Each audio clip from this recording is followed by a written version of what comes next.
Today is Wednesday, July 17th. This is how I'm celebrating my birthday this afternoon. Happy birthday. You know how to party here in the city of Birmingham. Yeah.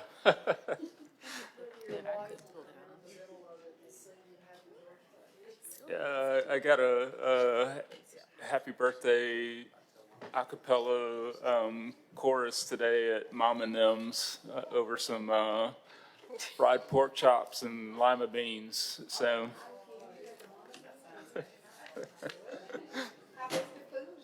it was very good. It was very good. All right, back to business. So we'll call this meeting to order. First order of business is approval of the meeting minutes from the June 18th, 2024 meeting.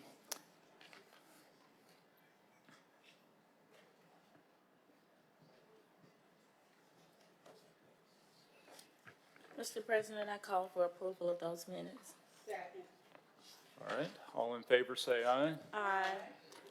Sounds unanimous, so those minutes are approved. At this time, we'll have council administrators report from Cheryl Kidd. Good afternoon, Mr. President, councilors, and all.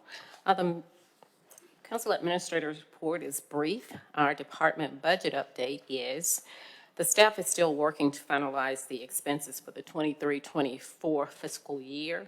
Discussions are continuing relative to any balances that remain in district accounts in the 23-24 budget.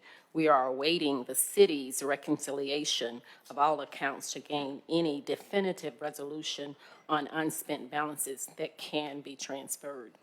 We presently do have access to New World to enter requisitions on the 24-25 budget. District's budgets being the next topic, we have begun to work simultaneously on the 24-25 budget with some limitations. We would like to discuss with each office your plans for your discretionary spending. Within the next week, Felicia Jolly will engage your office to see if there is any interest in providing the same or similar funding from the previous year to your respective schools, neighborhood associations, community partners, and district initiatives relative to your discretionary spending. We can at least begin to assist with getting all documentation in place when all restrictions are lifted in the utilization of your discretionary funds. Please be reminded of your funding obligation deadline for opera. The expenditure deadline is December 31st, 2026. Office staff concerns. On July the 1st, we were glad to welcome Nicholas G. Jackson to our department as a videographer and a PIO team member. We do hope you've had the opportunity to work with him or to acknowledge his employment here. There remains 2 unfilled positions in central staff, with one being slated for a new hire for PIO staff in the administrative area. Departmental concerns. Yes. If any of you have not routinely used your fleet vehicles, please be reminded to have those serviced. As to constituent complaints, that means there may be a few. In regards to constituent complaints, we have not heard any that are coming directly to us. The 2025 Alabama legislative session. For that session, there are 26 pre-filed bills to date. If you are not aware of Senate Bill SB 3, and that bill is before you, that was filed by Senator Barfoot. This is a bill bill will authorize the Attorney General or the Governor to appoint an interim police chief for certain municipal police departments. Council travel. Yeah, I did. I told them it was before them. You do have a copy of that bill before? Yes. Okay, yes.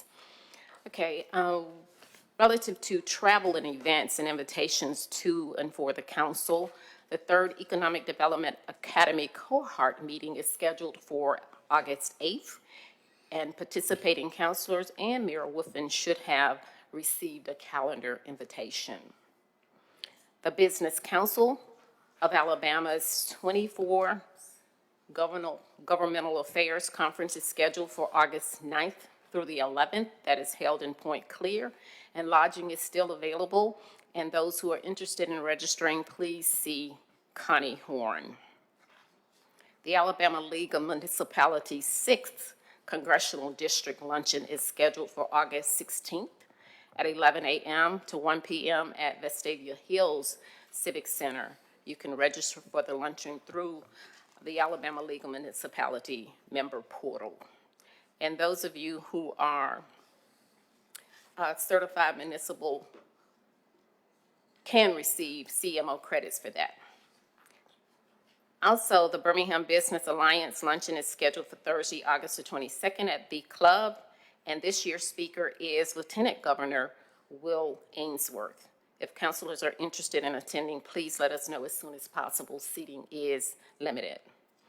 The National League of Cities City Summit is scheduled for November the 13th through the 16th in Tampa, Florida, and registration is open at this time. As a reminder, Board of Directors and Advocacy Committee and/or our constituents group attendance at ALM and NLC conferences is required. Mr. President, that concludes my report, and I will entertain any questions or directives from the council. You mentioned a expenditure deadline in December. Can you go back to that? And I didn't catch all of that. On the ARPA spending? Okay, that's what you're referring to? Yes, ARPA? sir. All right, gotcha. Yeah, I think the allocation deadline is in December, and 2025. the expenditure deadline is the Yes. following December. It's, okay, clarification, to 24. obligate a project is by the end of this year. It has to be expended by 2026. Okay, gotcha. All right. Any additional questions to Administrator Kidd? Mr. President, Counselor Abbott? my only question is, has your report been sent to us? No, I usually just give you an outline, but I can send it to you. That would be absolutely wonderful. All right. I just don't write as fast as I used to. Okay, I'll get it to everybody. Thank you. You're welcome. Thank you. Okay, next up on our agenda, I just wanted to provide a brief update on proposed changes to our sign regulations that have been presented to the Planning and Zoning Committee, which I serve on with Councilor Abbott as chair. So that was presented to us last Wednesday at the Planning and Zoning Committee meeting. The proposed changes really add some, definitions. There's a significant section with respect to cornice signs and how they're affixed to the building, and a lot of commensurate changes in the zoning code regarding, square footage of signage, and so on and so forth. So the Planning and Zoning Committee recommended several changes that planning staff haven't yet had the opportunity to really incorporate into the proposed regulations. So that will be coming back to Committee of the Whole if Councilor Abbott wishes them to come to Committee of the Whole at a later date. Councilor Abbott, you want to offer anything additional? Yeah, the only thing is that we could either invite the entire council to come to the Planning and Zoning Committee meeting or have it at the Committee of the Whole if everybody wants to just package it all that way. But the sign, the thing about all our ordinances is they don't touch you personally until they do. And you don't want it to be too late. Signage you'll have to admit it's a little dry reading. But Right. it's important because once the sign goes up, if it comports with the ordinance, it probably means that you voted to approve it. So, we just need to, stay on top, but it will be presented back at planning and zoning, and then if members of the council are interested in having it come to committee of the whole, just, let us know. We don't want to take up time unnecessarily, but we want to take up time necessarily, so it just Right. depends on how you feel about it.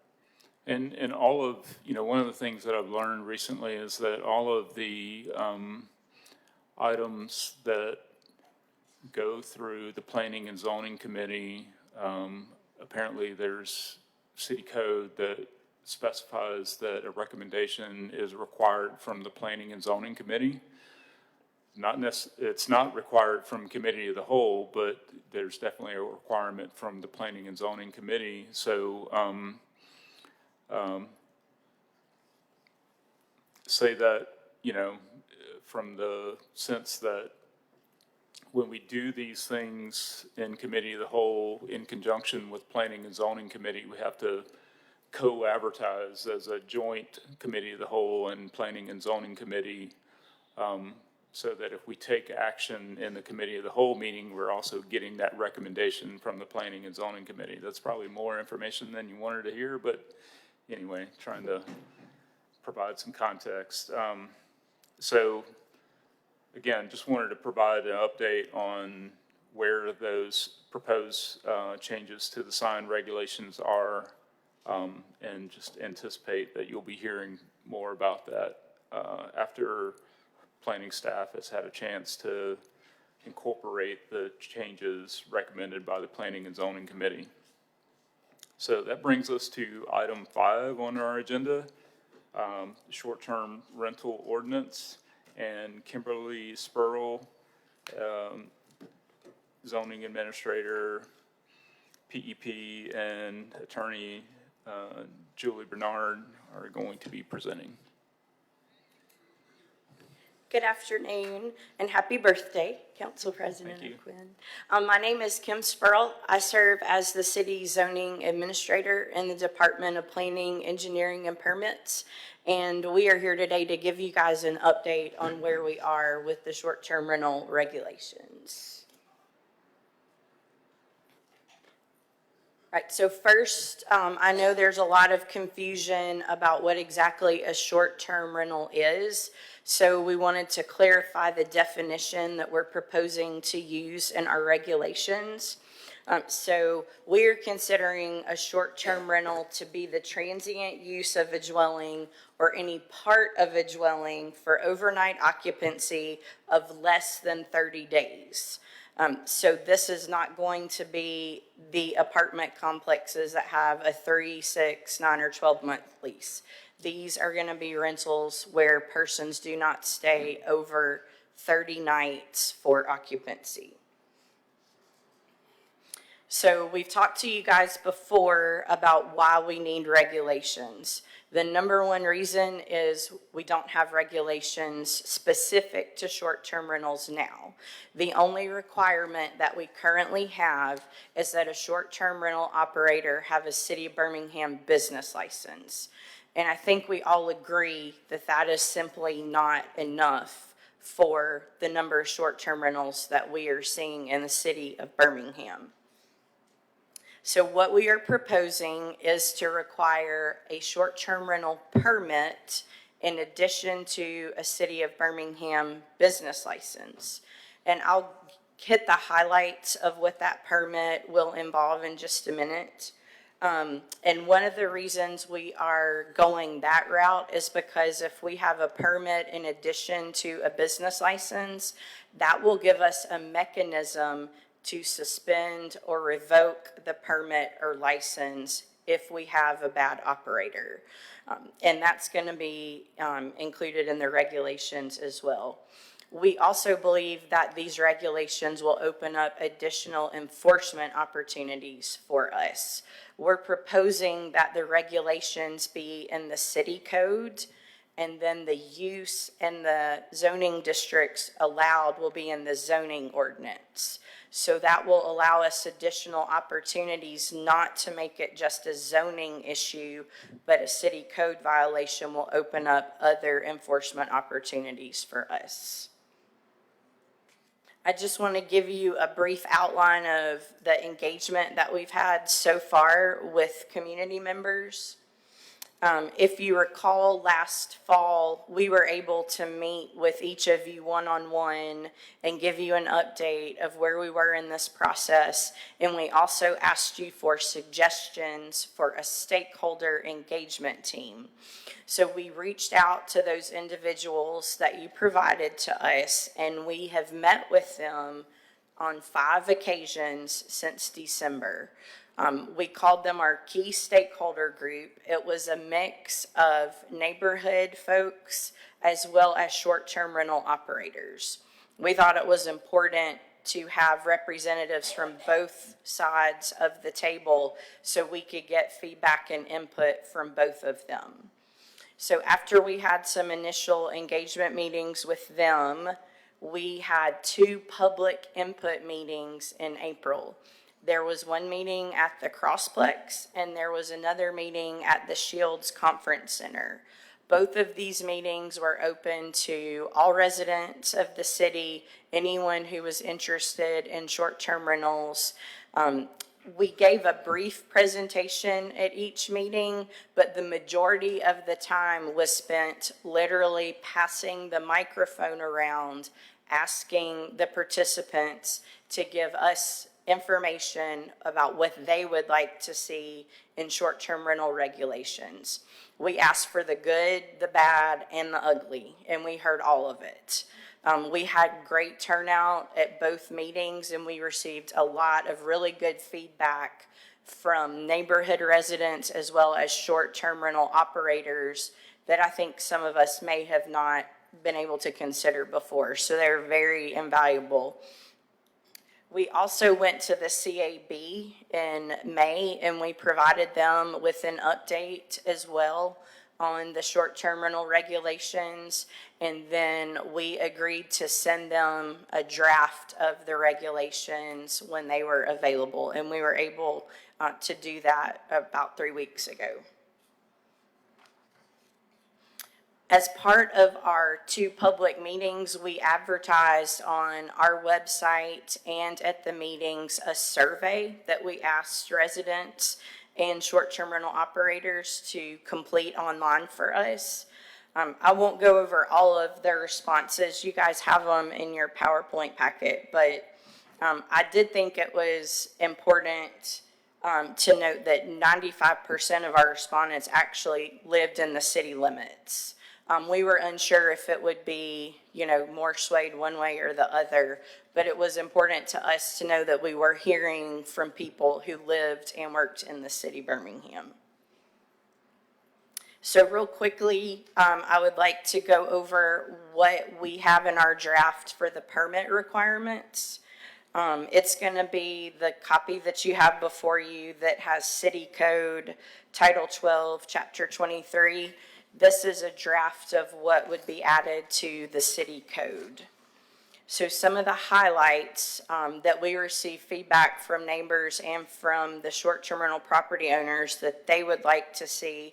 Number 1 is a local responsible party. Right now, we included that they should be within a 50-mile radius of the property. We have received feedback since then that some folks would like for us to reduce that distance to somewhere between 25 and 30 miles. So that's something that we will take into consideration. We will require a site plan. We want to make sure that the property is the correct property when they're applying for their permit. As someone who works in permitting, you would be shocked at what you see sometimes when people come in for permits. So we want to make sure that we have an accurate site plan. We feel that it is going to be responsible for the short-term rental operators to have smoke detectors, to have carbon monoxide detectors, and to have fire extinguishers in their short-term rentals. And we want them to provide to us the location of where those will be. We also are requiring proof of insurance. We have spoken with our policy advocate with Airbnb. Airbnb does offer insurance for all of the short-term rental operators that are on their platform. So we did hear from some of our operators that that would not be a problem for them and that they would be willing to provide us with that information. We also would like to require a homeowners association statement for those areas that have a homeowners association. The city of Nashville has this in their short-term rental regulations. And when we talked with some of their officials, they said that it's really made a difference for them in the permitting process in some of the condominium buildings and some of the multifamily buildings that have short-term rentals. It's encouraged those owners associations to create their own short-term rental regulations. And so they're able to have their regulations in addition to the cities. And so what we would ask for is those areas that have an HOA, that the HOA president would provide a statement that the applicant does or does not meet their requirements. We also would like to require every short-term rental property owner to have a booklet at their short-term rental property. The booklet would contain all of the city codes and ordinances that apply. It would also contain a copy of an approved short-term rental permit, an approved business license for the city of Birmingham. I don't know if you guys have ever been to a short-term rental at the beach or in another vacation spot, but a lot of owners already do that. They'll put it in a cute little binder, and they might include local restaurants or entertainment venues while you're visiting. But we feel that it's very important for that information to be in the short-term rental, especially for our visitors from out of town, so that they know that there is an approved permit and an approved license for that particular short-term rental. In addition to that, we also are going to ask the short-term rental operators to post their business license and their permit on the rental platform site. So when you scroll through the pictures, when you're looking at the short-term rental online to see where the TV is, do they have a back porch? We want them to have a photograph of their approved City of Birmingham permit and business license, and that will be a requirement. We also are asking that the short-term rental operators provide us at the time of their application for a list of where they will be advertising their short-term rental, which rental platforms. We found out through this process, I don't know if you guys were aware, that there are at least 40 to 50 popular short-term rental sites. I tend to use the big ones myself. I had no idea that there were that many short-term rental platforms. So we think that it would be irresponsible if we did not ask for that information. We want to be able to track the short-term rentals. So we want to make sure that we know where they're advertising so we can have a mechanism to track them and make sure that they're following all of our rules and procedures. Some of the general requirements and restrictions that we think are important. We think that the short-term rentals, all of them must meet the city's parking requirements. As you know, the parking requirements were amended this year, but we still want to see in the site plan that they provide us how they're going to address their parking needs. We think that's important, and especially in areas of town that may have parking issues. If they have a private driveway, we want them to show us the driveway on the site plan, as well as how many vehicles can park in that driveway. We also are going to require the short-term rental adhere to our sign regulations. Councilor O'Quinn mentioned that we are revising the sign regulations. We do allow for a small sign in residential areas. It's not to advertise necessarily a short-term rental. It's more in consideration of, it encompasses the political advertising signs that people put in their yards. Sometimes people put the little church signs in their yards.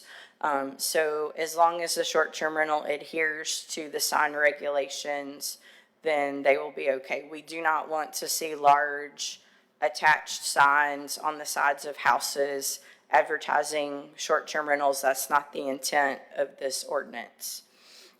One of the requirements of the ordinance will be that short-term rentals will have to retain their residential character of the neighborhood that they're in. We did have some folks with some questions. What exactly does that mean? To us, that means that if you're in a residential neighborhood, when you drive by, you should not know that there's a short-term rental at that property. That the structure should look like a house. It should look like it fits in with the neighborhood. We don't want flashing signs. We don't want anything that's going to make it stick out from anything else that's in that neighborhood. That's not the intent of short-term rentals or these regulations. We also want to ensure that our short-term rental operators adhere to the city's noise ordinance as well as the solid waste ordinance. So included in their booklets that they'll have at their homes that they are operating, we want those ordinances in the booklets so that they know and their renters know what the city's requirements are. What day is trash day? How late is too late for noise? When you need to cut it down? It's very important that this information is shared with not only the person renting it, but our short-term rental operators know what their requirements are. We also have limited the number of occupants in a short-term rental. We do not believe that the number of occupants should exceed more than 2 times the number of bedrooms plus 2. And so we used the term bedroom because I don't know if you guys have seen short-term rental listings, but some rooms may have 5 beds in them. So if you did it per bed, that would increase the occupancy. So that could go from possibly, a 5 occupants house versus 15 people. And that's not what we want to see in our short-term rentals. And I don't think our short-term rental operators, the good hosts, want to see that in their property. So that's why we chose that language. We liked that it was based off the number of bedrooms and not the actual number of beds. We also believe that short-term rentals should only be rented to one party at a time. So if you have a large house and there are multiple rooms, we don't want you renting a 10-bedroom house out to 10 individual people. That's not a short-term rental. That would be a communal living facility. So we think that it needs to be restricted to one party at a time. And we also have in our proposed regulations that you have to rent for at least 2 consecutive nights. Some of our short-term rental operators that we heard from last night at our zoning advisory committee meeting preferred that it be one night. But what we've heard from a lot of our residents is a lot of the pop-up parties, the graduation parties, my uncle rented this house for my birthday party. Those are typically one-night rentals. So we feel like the 2 consecutive night rental is going to help weed out some of those events and some of those parties that we're seeing at some of our short-term rentals. And then speaking of that, we're going to have a strict policy similar to what Airbnb has. No parties, no weddings, no concerts, no special events. These are not allowed in short-term rentals. We've spoken to a lot of our hosts, and they have strict no party policies. Some of our hosts have actually thrown people out when they have had neighbors call about parties. And that's the direction we want to go. We do not want our hosts to open up and allow baby showers, birthday parties, graduation parties, any kind of parties, concerts, special events. That's not what a short-term rental is for. So we want to make sure that we monitor that. In our opinion, that's when a property becomes an event center. And event centers are allowed in certain zoning districts by special exception, which is a review by the Zoning Board of Adjustment. They are not meant for short-term rental properties. So this is just a table to show you that we're adding short-term rental as a use in the zoning ordinance. And this is our table of permitted uses. I know it's itty-bitty, it's hard to read, but we have added short-term rentals in the zoning ordinance. The current draft, and it has the red, the words in red on the second draft. And the proposal right now is to allow short-term rentals permitted with conditions in all of the districts that allow dwelling uses. The conditions that would be required would be approval of the short-term rental permit and an approved City of Birmingham business license. I have spoken with UAB because we did not include short-term rentals in the health and institutional district, which is where UAB falls into that zoning district. And they would like for us to add short-term rentals permitted as accessory to a campus use. So that's something for us to consider as well. They do have some short-term rentals that are part of the UAB campus that they would like to consider. So the big part of these regulations is going to be if we do have someone that's not following our rules, what happens? If we have these regulations and they're adopted, we do have a proposed suspension or revocation of the permit. We've worked with Attorney Bernard and the City Attorney's Office on what that would look like. Yeah, if you want to hit the high points, Julie. Okay. Okay, Julie Bernard, I serve as Assistant City Attorney in the Office of the City Attorney. And I did want to mention, kind of add on to some of what Ms. Sparrow has said, in that right now, they're supposed to have business licenses. There are some issues with state law with what tax and license can share with somebody who is not part of the finance department.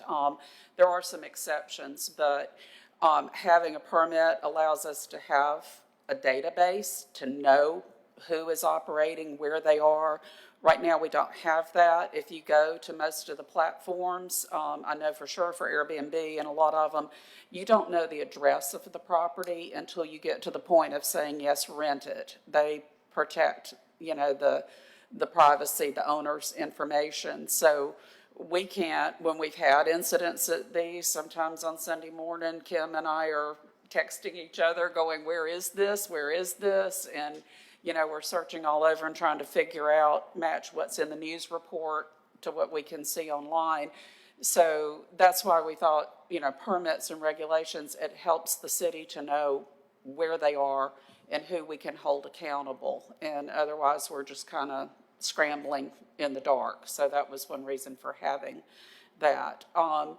And with doing this, we're proposing to have a procedure. There were some comments last night that we'll take under consideration about the specifics of the procedure, but where we have a permit that's issued administratively, we want to have a process that that will provide due process to an owner, that the entity, planning, engineering, and permits that will be issuing these permits can suspend a permit and for a period of time. With those, we would usually have an appeal to council. If it's, and in here we've recommended, I think if it's over, a certain period of time, or we had, discussed that,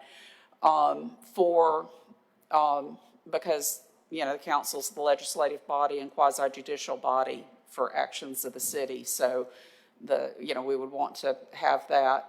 Obviously, we would try to work with a person, get them to fix things first, and then have a procedure where we could suspend the permit. Of course, there's still the reservation of the council to suspend, modify, or revoke any business license. And as you know, a lot of times when we bring businesses forward to revoke licenses, we're revoking not only the business license, but the underlying approval that the council or some other body has given to that business.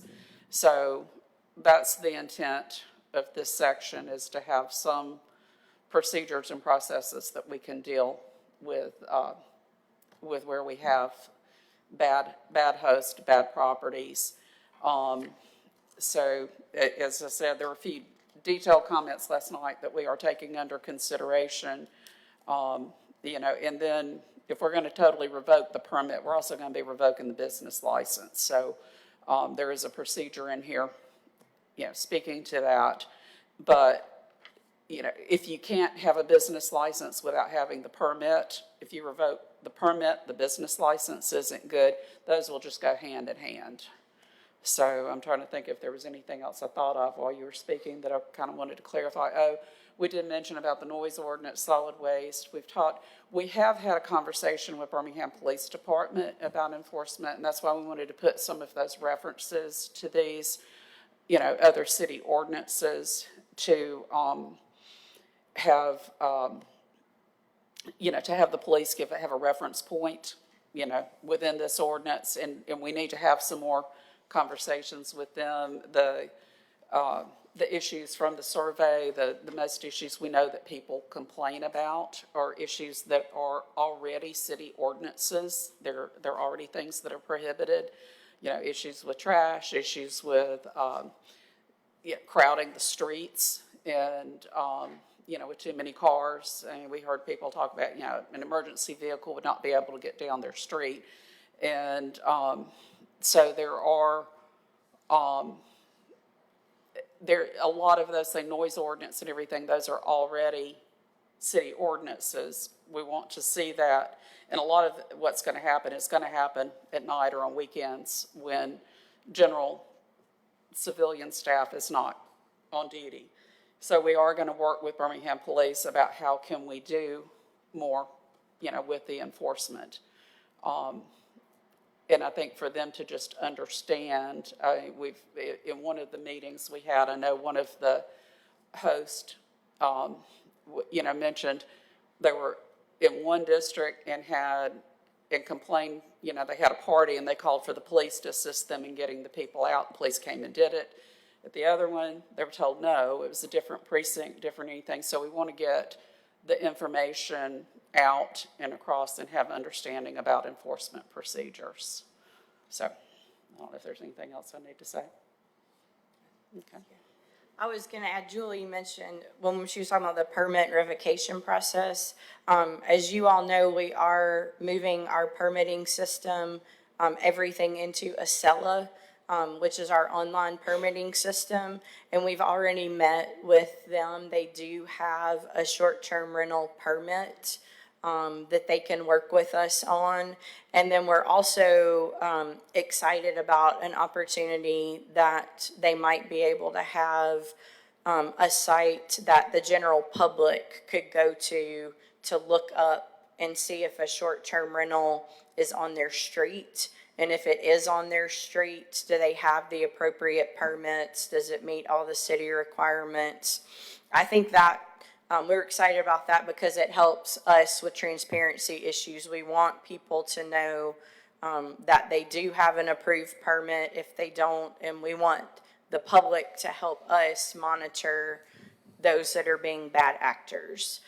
So Julie did mention that we did have a meeting last night. Some of you guys were there. It was the Zoning Advisory Committee of the Birmingham Planning Commission. I think we were about 3 hours. I think we were there last night.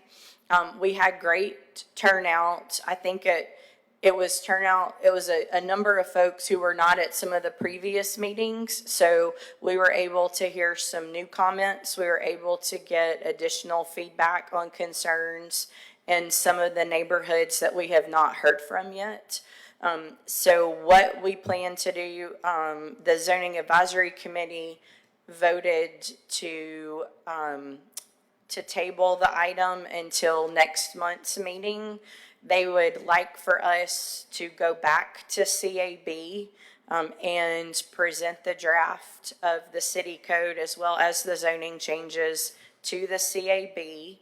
And they would also like us to factor in some of the comments we received last night from the neighborhood officers, from neighborhood residents, and the short-term rental operators into our draft. So just to let you guys know, we will be going back to ZAC at the second meeting in August. So they did not take a vote last night. But I'm still receiving emails even today. We received a lot of feedback, both written and verbal. So we're still taking feedback. If anyone has specific comments for the draft, we want everyone to feel like they can share their comments with us because this is an important issue and we want to make sure everyone's voice is heard. So we'll still be receiving comments through the next month as we work towards a final draft of the city code and the zoning regulations. But Julie and I are available if you guys have any questions for us about the drafts or any questions about the process and how we got here. Thank you. So, yes, Councilor Woods, Councilor Abbott, myself were at the ZAC meeting last night and I feel like there was a lot of productive comments made. I feel like there's also going to be some significant changes that come as a result of that to the changes to the proposed language. I think we should all kind of take that into consideration in the context of this particular meeting. But I had a couple of things that, I wanted to comment on. One of these I mentioned last night, and this is probably like the thing that stood out to me as one of the biggest potential changes that we could make to what's been proposed in terms of the zoning portion of this, which is, as it's been presented, they would be allowed in all of the specified zoning classifications permitted with conditions. My suggestion is that we give some consideration to permitting by a special exception, which would require the neighborhood association, for the owner to go to the neighborhood association, present what they're doing and get a recommendation from the neighborhood association. You mentioned last night when I suggested that would have some implications for the zoning board of adjustments. Can you, kind of explain what kind of impact that would have for zoning board of adjustments? Absolutely. So a special exception in the ordinance now, the applicant only has to demonstrate that their proposal will not tend to impair the health, safety, or welfare of the public. So if we were going to include short-term rentals as special exception uses in certain districts, I think we would need to strengthen that language. I think we would need to pull out some of the conditions and the requirements that are in the general code portion, or either reference that they must, in addition, to meeting the health, safety, and welfare of the general public, we might want to add additional conditions that they have to meet if we need to strengthen this portion. For those of you not familiar with ZBA, there are special exception requests, there are modification requests, and there are variance requests. The toughest request to get approved is a variance because you have set standards that you have to meet in order to receive approval. So the special exception is a little bit easier to navigate through the Zoning Board of Adjustment just because you don't have those set variance standards. So I think we would need to look at strengthening some of the conditions of approval, so it's not just a formality. Does that make sense? We don't want to say, okay, you've got a short-term rental, go to the neighborhood, go to ZBA, we know they're going to approve it anyway. We want to make sure that the neighborhood, and I feel confident the neighborhoods would, and make sure that our zoning board looks at the conditions, looks at their requirements, and make sure that they fulfill those conditions before any special exception is approved. And then, you know, we have been told that there are probably approximately 900 to 1,100 short-term rentals in Birmingham just on one platform. That doesn't account for the 40-something other platforms. So if we do move towards the special exception, that is definitely going to increase our caseload for ZBA. So I want us to make sure we consider which districts, which zoning districts we would like to have the special exception. Do we want to include them in all residential districts, just single-family residential, allow them in some of the multifamily with conditions? Those are some of the considerations as we kind of navigate through this process, what we need to consider when we talk about ZBA and special exceptions. Great. One of the other things that came up frequently last night was concern over long-term rentals. So I wanted to ask Attorney Bernard, you know, as we're considering essentially creating a registry of short-term rental properties, you know, folks are asking, okay, why can't you do the same for long-term rental? So I wanted you to provide some context on the Alabama Landlord Tenant Act and, you know, why long-term rentals are in a different category that the state really prohibits from the city and, you know, the county from doing some sort of registry. Right. Well, there are a couple of things. For one thing, short-term rental is generally a transient use. For one thing, the Landlord-Tenant Act does not regulate transient uses, and generally transient uses are also not regulated by the Fair Housing Act and some of those other federal acts that apply. So when you start talking about long-term rental, you're looking at things as people's rights and their housing and things like that. There is a preemption in the Uniform Residential Landlord-Tenant Act that prohibits a municipality from having regulations or policies, ordinances that treat residential rental property differently than single-family owner-occupied homes. So I know there's been a lot of interest in having, say, you know, a registry and an inspection requirement for rental properties, and some other cities have done that. And the Alabama Supreme Court has found it's preempted by the Landlord-Tenant Act. And, you know, now if we wanted to do it, we could require an inspection of everybody's house, you know, owner-occupied, owned, you know, properties, as long as you treat them all the same way. But that's, you know, tremendous amount for the city to take on. So that's the difference. There's a prohibition in regulating it, and I have heard anecdotal, can't say the word. I've heard a story from another municipal attorney colleague outside the city of Birmingham that, his municipality adopted one of these kinds of things, and that was a reaction. The legislature, kind of like the legislature reacted to our municipal wage ordinance a number of years ago. It was like, oh no, not happening. So that preemption was put in the law. Right, okay. Question, Councilor Woods. Thank you, Mr. President. I had just a follow-up on that.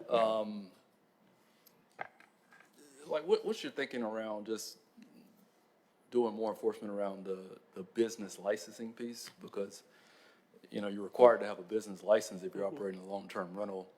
Right. We can put all that on one list, but that gives us some room to go out and require that, identify that. Yeah. Sorry, I was going to say, I was going to ask about currently there is a license that's required for renting property, and that license includes long-term rental, apartment leasing, the banquet hall rentals, and event center would have to have that license to rent the property for somebody to use it for an event. And includes storage, like mini warehousing, self-storage, those kinds of things, all wrapped up into the one business license. And that's one thing that I think we would, do for short-term rental would be to, carve out an extension to that so we know which ones of those are short-term rental licenses versus all the others. But there's ways we can carve those out to have kind of a 1, 2, and 3, the categories, so we know what they are. And so people who are, differentiate between somebody who's renting out single-family property as a long-term rental, differentiate, from somebody who's leasing banquet halls. So that's something, definitely be considered so we can see categorically what each are. Councilor Clark. Thank you, Mr. President. I was just wondering if any of the ordinances you looked at, if any of them had a distance requirement, because it strikes me that if they could just be anywhere and be a lot of them in the same block could really create a lot of pressure on the neighborhood. Just any thoughts or standards or patterns, models you've seen for distance? We did look at the ordinance from the city of Las Vegas. They have a distance requirement of 600 feet. And so we're wondering, why is it 600 feet? So I picked up the phone and gave them a call. Because I was like, where did you come up with that number? That is actually when they created their subdivisions, when they had their subdivision regulations created years ago, that was their requirement for their block length, was 600 feet. Trying to keep it no more than And so they were limiting them to 1 per block. And when I talked to the director of their department, he said it's extremely difficult to enforce the distance requirement, and it's always a crazy mess at the first of every year when they start the short-term rental renewal process, because it's first come, first serve. So he said it's really problematic. If you say you can have 1 per 200 feet, if Jim gets here at 7 a.m. and lines up out front when we open at 8, and, his next door neighbor doesn't get here till 8:30, Jim wins. So he said they've had some difficulties in enforcement, and how do you choose who gets the first permit? And so we weren't sure if we were prepared to actually have a system to handle that yet. Okay, I have 2 more quick questions. I was just going to piggyback on that. The enforcement, we're also looking at this as what do we have the ability you To know. regulate, To to really regulate, enforce. and that definitely is a concern, and what rights are people, you know, or do people have, you know, just how do we fairly decide that issue? Well, I had two more questions. I know you mentioned talking to the police. I want to know what they said. And then, and then I was just curious if you all knew how many HOAs we have in the city of Birmingham. I'm just curious.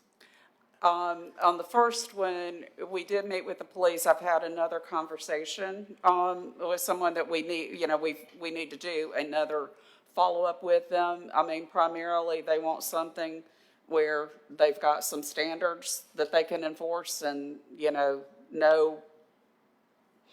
know what to do and how to do it. We want it to be where, you know, it's something they can write a citation for, because it's going to be the people who are staying in the house that's primarily going to cause the problems.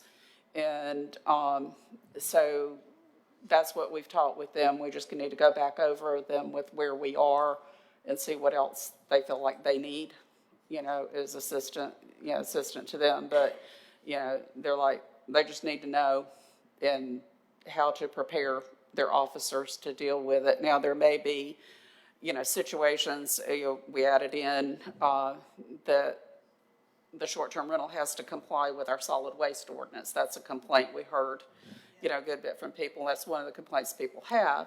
That would be one thing they, you know, Kim mentioned having having the ordinances, but we may need to have, you know, some guidelines that have to be put there. In the host, as you know, if you've been in an Airbnb, they usually have on the rental, they have their house rules. They might explain something like when trash has to be put out, that kind of thing. So, I mean, I've stayed in one down at the Gulf, and, you know, if we're there on the day the trash is supposed to be picked up, we put the cart out. We put our trash in the cart, but if it's not, when we leave, it's not the day for the trash to be picked out, we don't put it to the street. And they have, you know, cleaning staff who comes. You know, I envision if we have the requirement that there's somebody local, you know, we have this local agent, there's somebody that needs to be checking on the property. That person can go by and set out the trash on the day it's supposed to be set out, you know, some things like that. So, you know, those are some things that could be dealt with through code enforcement or other, you know, mechanisms than just BPD. But the big complaints people have about streets crowded, noise, you know, people going outside and shooting guns. You know, people need to understand it is illegal to fire a firearm in the city of Birmingham, you know, just period. So, you know, those kinds of things are things that are policing issues, and we do want to work with them and make sure that everybody understands the bottom line.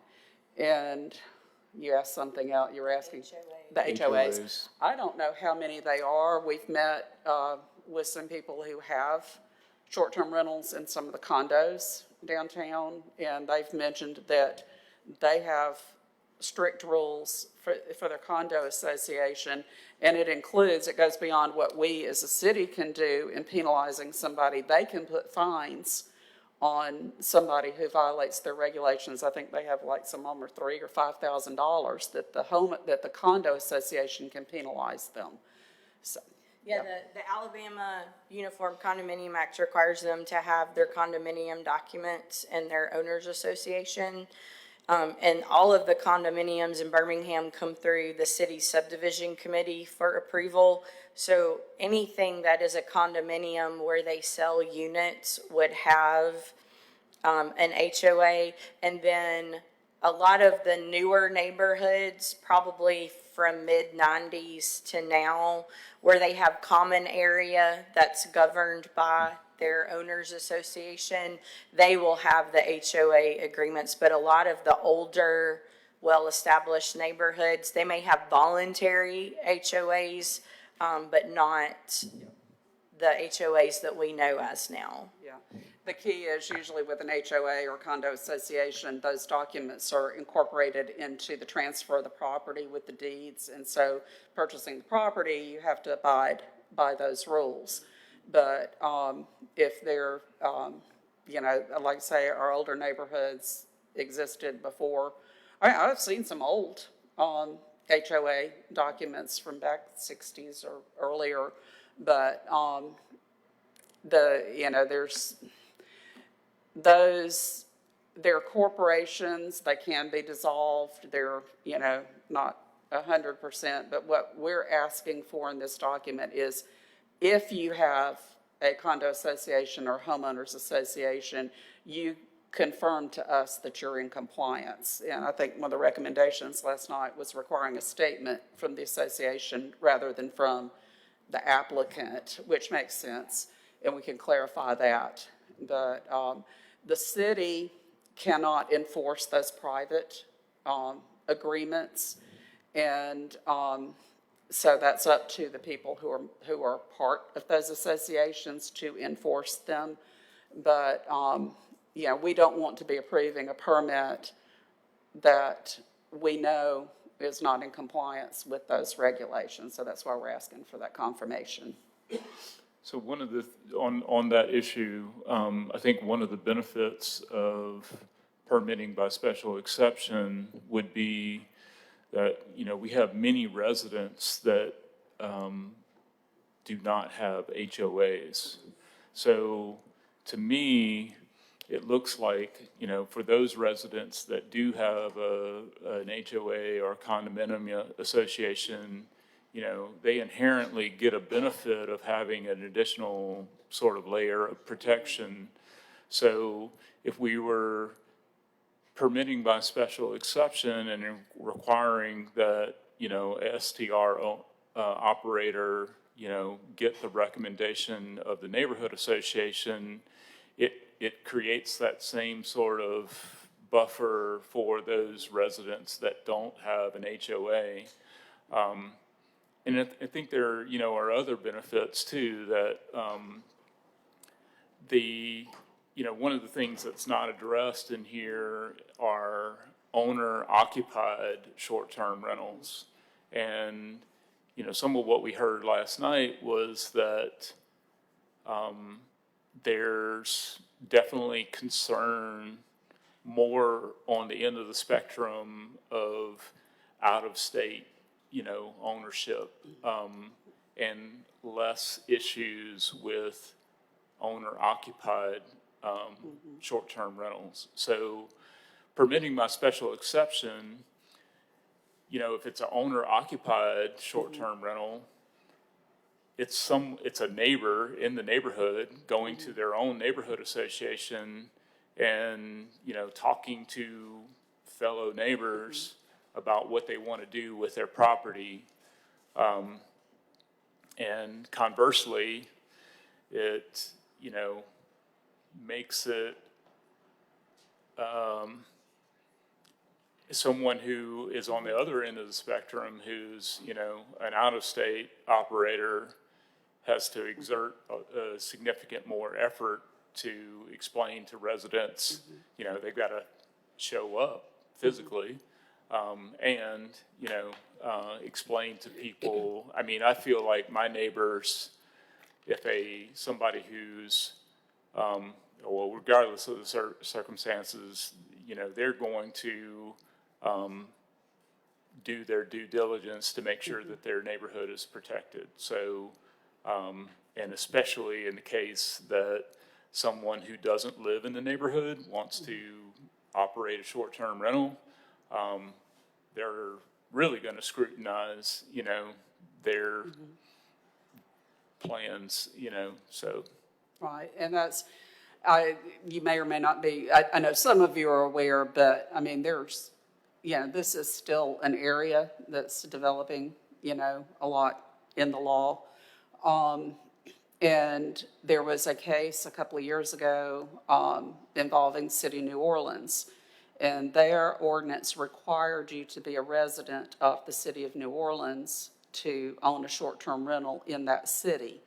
And the Fifth Circuit found that that violated the Interstate Commerce Clause because these, the rentals are done in interstate commerce, and so that was, discriminating against people. Now, there are later cases that are coming out that where there has, you know, there's some differentiation in how they're regulated, if they're owner occupied. You know, I would say even somebody who has a house that, maybe they're gonna be gone for a month and they want somebody in their house, but they're coming back to live in that house. I think that person's gonna be more careful of who is in their home.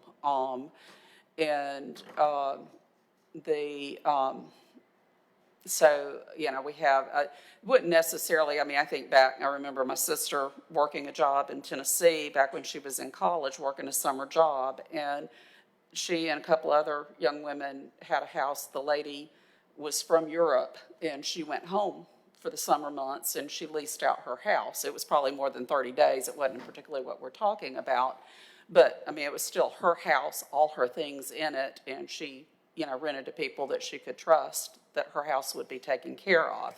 So, you know, there are some situations, so that is something, you know, that we can have some additional consideration, and in considering, you know, the special exception, you know, what we do and the, you know, I understand, you know, the concerns, you know, with going with the neighborhood. You know, we also don't want to hold everything up. You know, there are things that we have to keep moving. So I think, as we talked about with ZBA and everything, we need to talk about how to, you know, where we can make sense and not overburden all of our other organizations, but achieve what we're trying to achieve.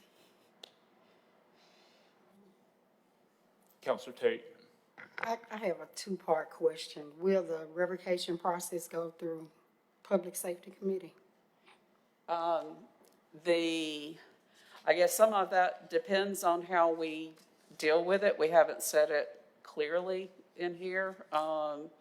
Did we say? I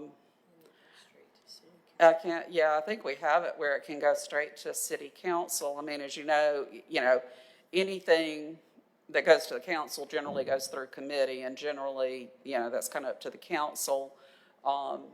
If it's, you know, some of this is being dealt with planning and zoning regulations, and there's public safety regulations, so there needs to be some meeting of the mind as to which way they go, so.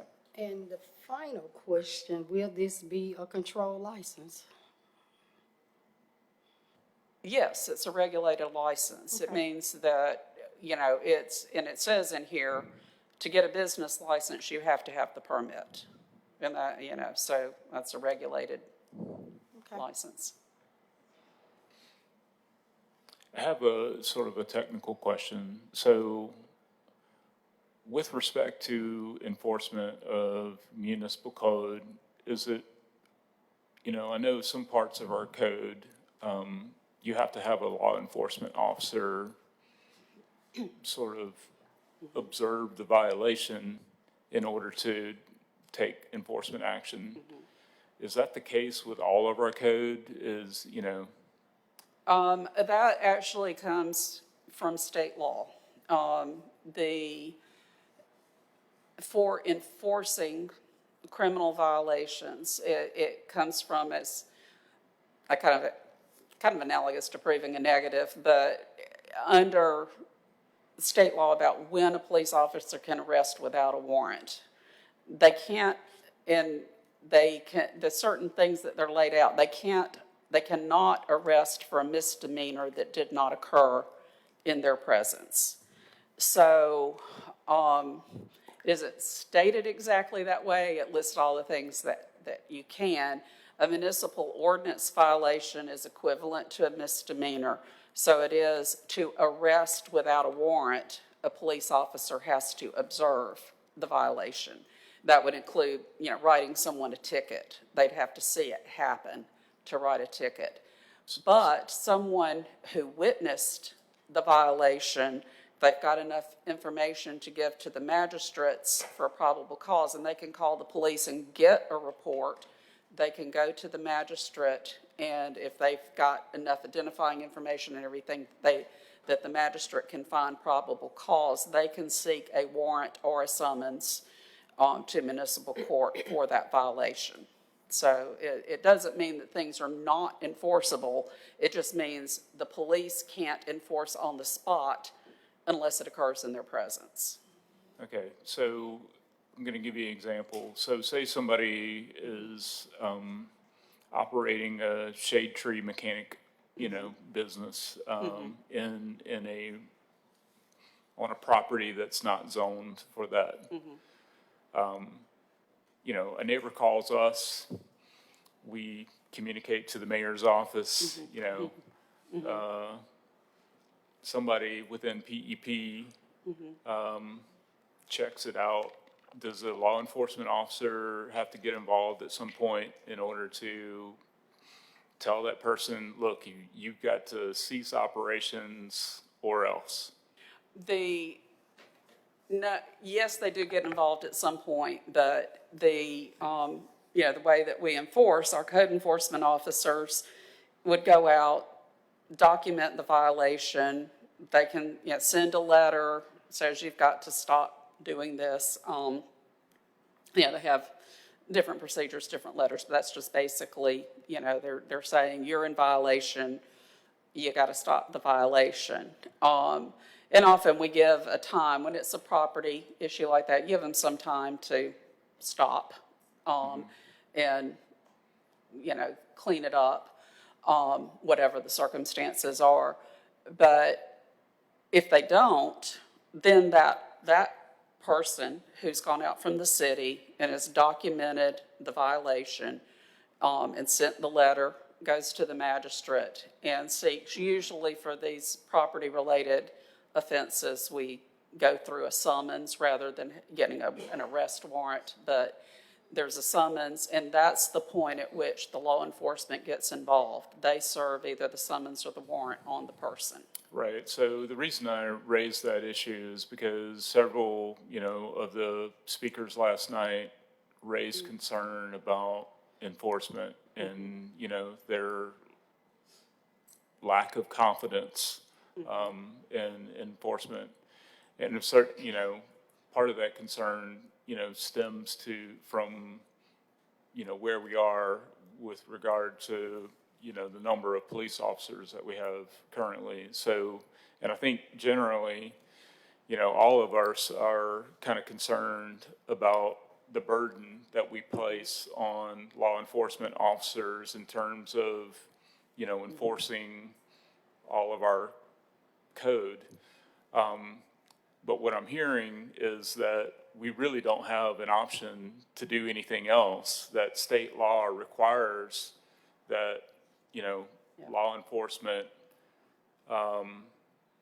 be involved at some point. Yeah. So we could, what I'm thinking is like, I really wish that we could take some action that didn't require, a post-certified officer to be involved. I mean, I would love to do some things from a legislative standpoint that took some burden off of our police officers. But what I'm hearing is that state law doesn't allow us to do that. That's correct. I mean, that's been the, conversation around the littering and all of that. That's, unless the police officer sees somebody throw that gum wrapper down on the sidewalk, they can't arrest them. But if you see them and you know who that person is, you can go to the magistrate and say, I saw this person litter. And, give them, whoever that complaining witness is has to make an affidavit. So you're swearing to the truth of what you're telling the magistrate. And on that basis, the magistrate can issue the warrant or summons, whichever is appropriate in the situation. And then that's when law enforcement would have to serve that document on the person. So a lot of times we use the summons. It doesn't have quite the weight of a warrant, and a warrant would have to be served personally on you. A summons can be served just like you would serve a civil complaint, with the exception you can't publish it in a newspaper like you see a lot of divorce and child custody actions and things are done by publication. You can't publish, but you can serve it by mail. You can serve it to a responsible adult at the home. And the consequence if somebody doesn't appear on that summons is you just issue a warrant on them so that then the police do have to go out and find them individually and serve them with the warrant, arrest them on the warrant. So for that, whatever that charge is. So, hopefully you get people to show up on the summons. That's a little bit less intense service. But, you may be aware, the Office of City Attorney has two retired officers who have come back who are working in our office to help with the service, make sure that that a lot of this gets served for municipal court. So, Okay. Mr. President, Counselor Abbott. thank you. Our zoning ordinance, each category has uses that are allowed. In all of our residential zone districts, but particularly single-family, the zoning is for residents. And it actually spells out, it says for occupant to be occupied exclusively by one family. So how is it that we have received this request, this draft that allows these things in every single zone district we have in the city of Birmingham?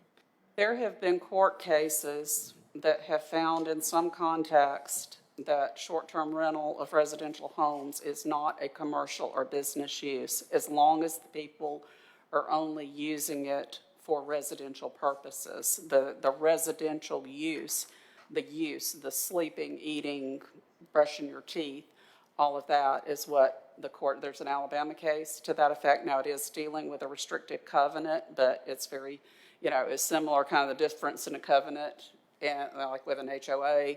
And a zoning ordinance is generally that it's who enforces it. Okay, so a person who spends the night in my house is a resident of Birmingham, and therefore they can vote here. No, there's the difference. Voting, you have to be domiciled, so that's a whole different conversation.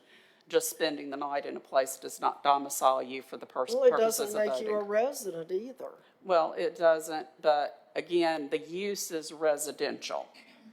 That's the question. We'll look at what you pointed out in that definition strictly and see if that is, but there is an Alabama case to that effect, and there are other jurisdictions across the country that are finding the same thing, that a short-term rental, it's not a hotel, it's not a motel, if it's one house and the people are just sleeping and eating there. Well, our ordinance says that a single-family dwelling can be occupied exclusively by one family. Now, I realize we have a definition of a family that says 3 unrelated people can live in a house as a family. But transients who rent a place for the night, or maybe even 2 or 3 nights, are not families and they're not residents of the neighborhood. And I think that's one of the things that has people so up in the air. If you allow one of these things next to me, I would be infuriated because I would know what is going to happen, because I know what kind of enforcement this city has, and we don't enforce much in our city. We're incapable of enforcement. And that's what the audience last night already knew, because they've already experienced it, because these things have cropped up in all kinds of neighborhoods. I live in an E1 neighborhood. You've even put it in here. So that means the house that's for sale near me can be a short-term rental. Because even though we have covenants, I'm sure that some smart lawyer will find a way around it. But I don't believe that these should be in our residential neighborhoods. They shouldn't be in any zone district that's zoned residential. But if we were going to allow them in residential districts, they certainly shouldn't be in single family where people have bought homes with the assumption that they were living in a single family neighborhood and that they were going to have neighbors, Yeah. And which is again- not what a transient provides. He doesn't provide a good neighbor because he's gone tomorrow. Yeah. Again, we are considering some more later case law that is coming out that, as we discussed, about how we can differentiate and, in what we can do, and all the comments, from yesterday and today are being taken into consideration. Well, if the Supreme Court doesn't have to follow precedents anymore, I'm not sure I understand why any other court has to follow them. And I know you can't explain that one, because no one on earth can. But, our neighborhoods, every other municipality surrounding us does not allow these things in their single-family neighborhoods. But we, the city of Birmingham, who put people first, we're going to let them be in every single zone district we have. Why we took PRD and HID out, let's just let them be everywhere. To me, this borders on being outrageous, that we, the biggest city in the area, certainly not in Alabama, are going to let these things come and ruin our neighborhoods, which is what they're doing, especially the streets like I have, where you have 3 or 4 of them on one block face. The council is not obligated to adopt the draft that is before them. It Well, is I'm a certainly draft, so glad you're to not hear it. obligated, and that is why we are seeking the input from this meeting. Those are drafts that are for discussion, and the council is the policymaker for the city, and you are not obligated to adopt the draft in the form that it's given to you. Well, that is a relief. Thank you, Mr. President. I'm done for now. Yes, so question, you mentioned earlier that, with respect to HID, reaching out to UAB about, and they expressed some interest in being in one of the areas zoning districts included. I would imagine that kind of, is because they have patients that are coming in, for treatments, multiple day treatments. So, is that accurate? Yes, sir, that's correct. And they do have a few facilities that allow that right now. And they don't have any planned for the immediate future, but they would like the option. And I would add that those properties are included in their master plan. That was part of the initial zoning.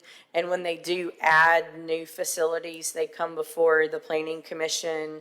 So anything new would be reviewed by the Planning Commission, and they would have to update their master plan to change any new properties they acquire to HID zoning. So they would have a level of oversight should they acquire more properties.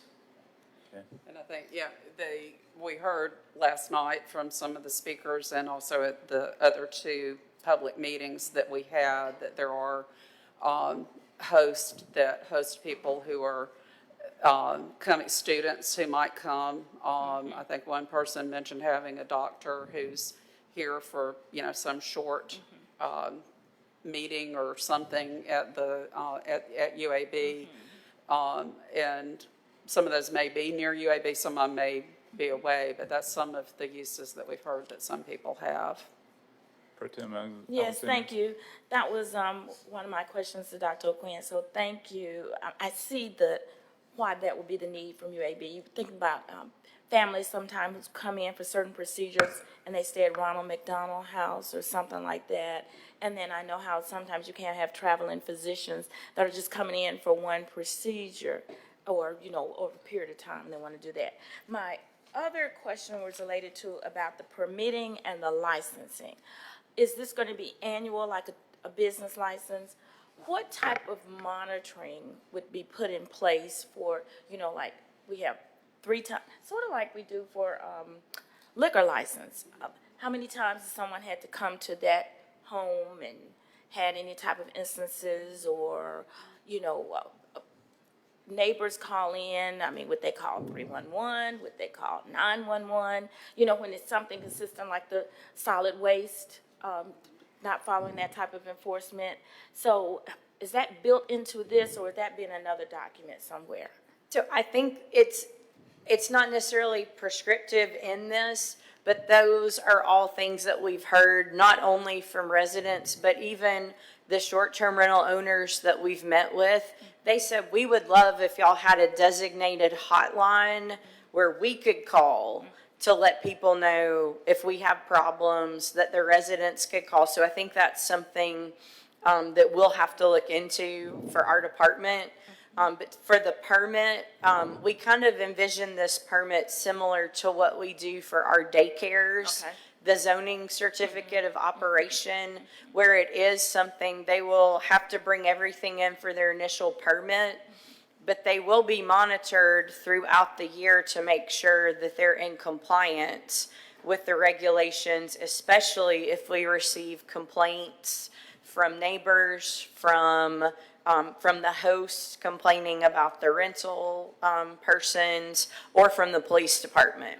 And so there is a process where they can renew their permit annually, similar to our daycares do, but that's all subject to that checks and balances process. Okay.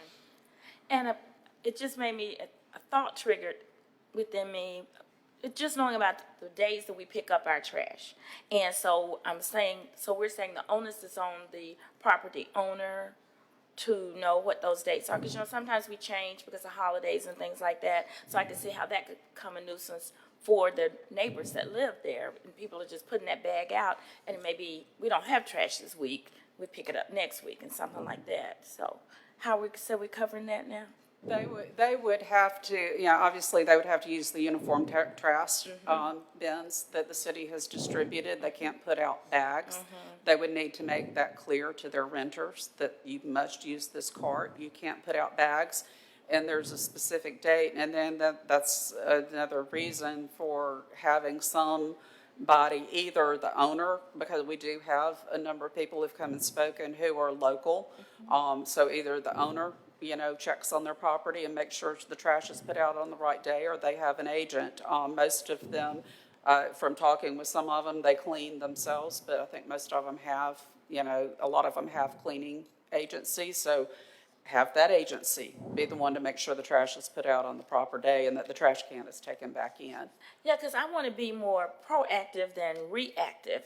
People start violating, and then that's when we start managing. But maybe even something in the site plan where there's evidence to us that that's been communicated or has been established as one of the requirements that they have. Or as we, mentioned, having the binder, they could have a sheet in that, we can have the ordinance, but have a sheet that says, this is what you do with the trash, outline what you do. And again, if you've stayed, in an Airbnb, the host has rules.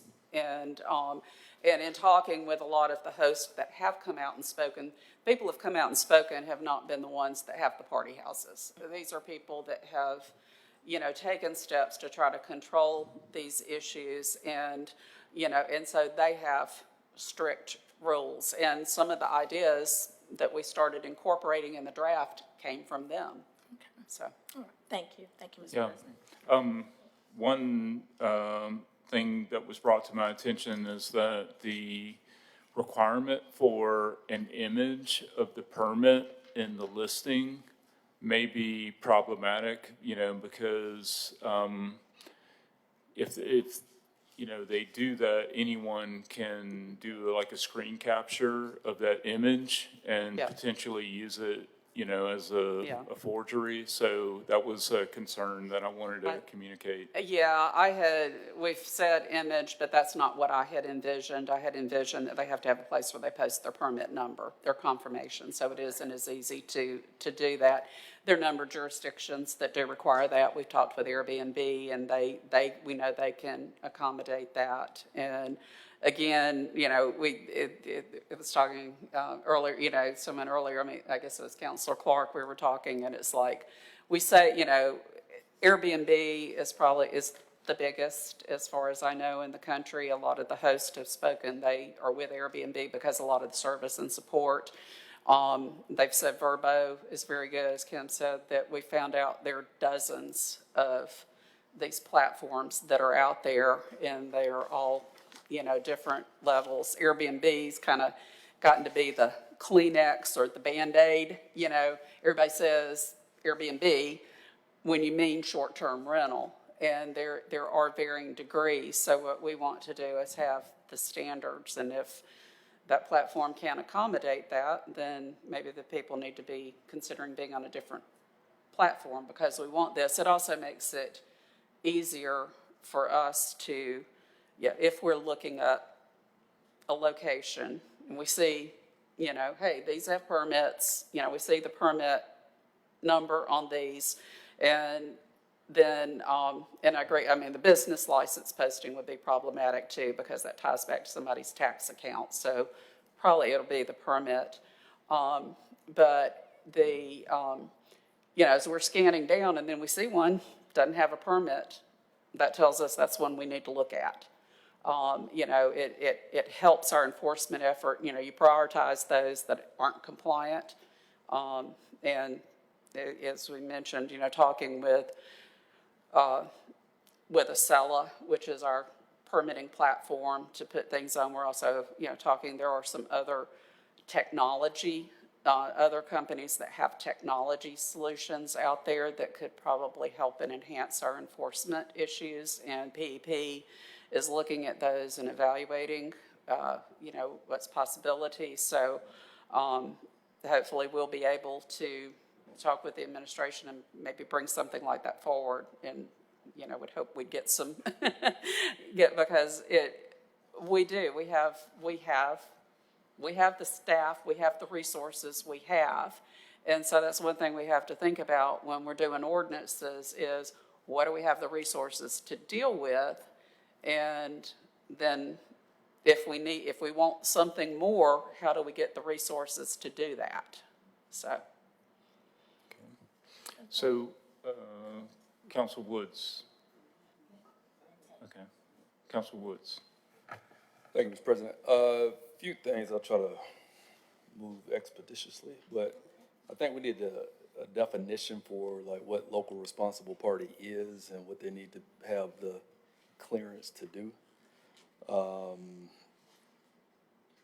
interested to know, one, what, if any, feedback has come back from the platforms, say Airbnb around, if we notify them that somebody's not in compliance with their local ordinance, is there a willingness to remove them from the platform? And then, I know you mentioned 40, so I don't know what that feedback has been, if you've got any.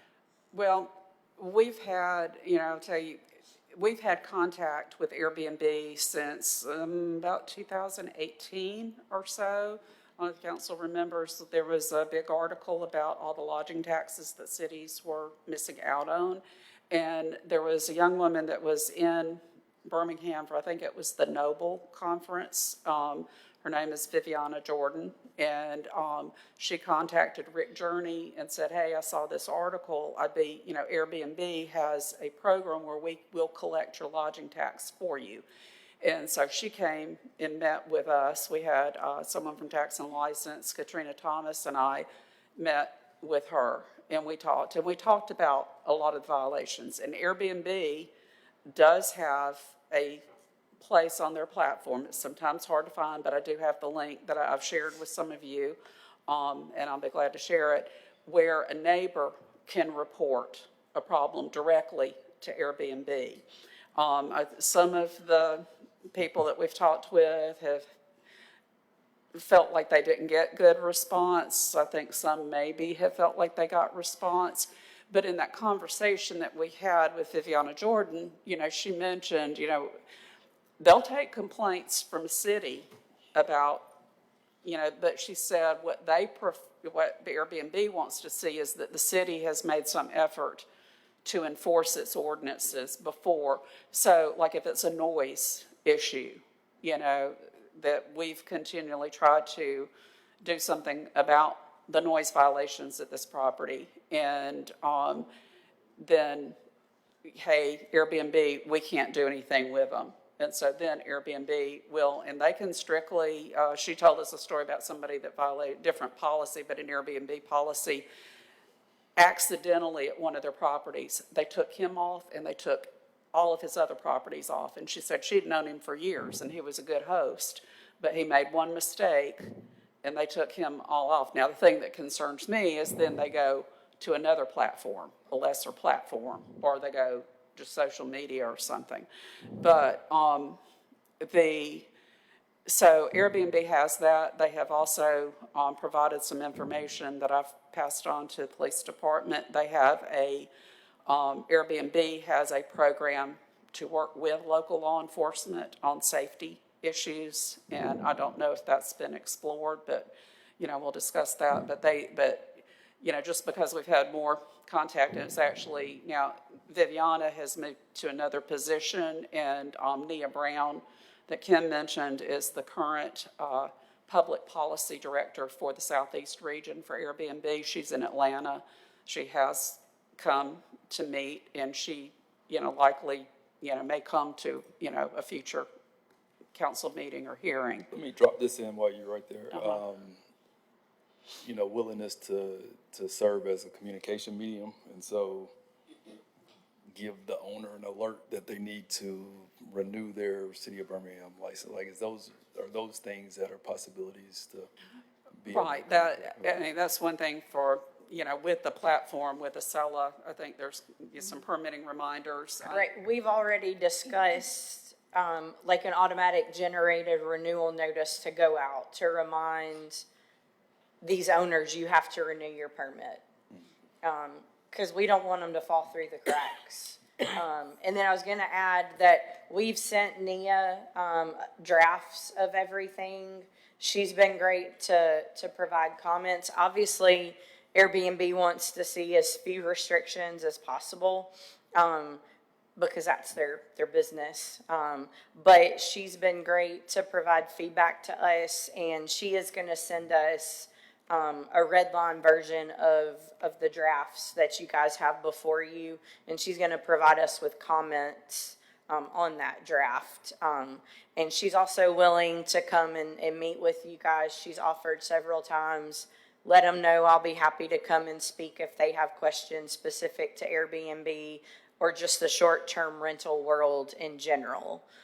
So hopefully in the next few months, we'll be able to get her here and maybe you guys can sit down and have a conversation with her. I think the one night thing is kind of. What you think, I was going to say, she has provided us some feedback and some comments, and we don't take everything. Right. We did not, we talked to her about some of it earlier on, and we didn't agree with some of the suggestions. So just to let you know, we're not just going, oh, yeah, we're going to do what you say. We're, seeing how we can work, with it, so. The kind of one night restriction is kind of, because there's a lot of like justifiable things around. You mean currently as proposed, there's a 2-night minimum? Yeah, so we heard several people last night. Well, yeah. Well, not allowing you to at least for one night. Right. I think it's I think putting all these things in place kind of help solve some of that. I think there's a bigger argument to be made around whether or not you allow them at all in residential areas than it is to kind of restrict it to forcing you to have to stay 2 nights, because there are a lot of justifiable reasons why you would want to lease it for one night. So I'm kind of interested in everything y'all receive on kind of for and against that specific point. And then lastly, the permit fee. And so in my mind, when we are establishing new regulations and ordinances that require additional kind of manpower and work to be done and tracking, because we're going to want to, for this information to be readily available if we need to know data and things like that. And so making sure that, the fee that's being charged is going to be commensurate with what you need to do, if we need to add things, add technology, software, manpower, contractors. I'm racking my brain around a way to outsource. I 100% agree with you on that. That's something, I'm glad you raised that point, because that's something that I also thought of, is that, especially with something new like this, we want to make sure that we're charging a fee that actually takes into consideration all of the resources that we want to have, not just in, there's always a lot of manpower, and I think, a lot of times our fees don't, really cover the actual expense of having to manage, these permitting and licensing fees and stuff. So I think that's a very excellent point. So I think currently in the code, it's set at 250. 250, yeah. And then an annual Yeah. 100, Yeah. 150. 100 or 150, I don't remember what this was. $100. No. I think, we had, and understand, because I think somebody made a comment last night that I don't think they understood, because they were saying, things about being, based on the kind of money you take in. That's the business license. The business license is a tax, and it depends on what schedule. Some schedules are flat fees, but some, have a gross receipt so that they pay a percentage of what they make off of the business. That's the business license. And you are correct, Counselor, when we do a permit fee like this, it's an administrative fee. We've got to make sure that it's an administrative fee and not a tax, because this is not a tax. It's a fee. We can offset the cost that you're providing a service, in relation to the police power regulation that you're doing. We want to set it at a point that it does help us cover some of the cost. So if we need another staff person just to do this, that we have some funding in place. Of course, remember that they're paying, business license, they're also paying, or should be, when a lot Airbnbs are, but everybody should be paying the lodging tax fee, the lodging tax. So we are getting income from different things. We don't want to set it so high that it's, just prohibitive to anybody wanting to do something, but, and that they could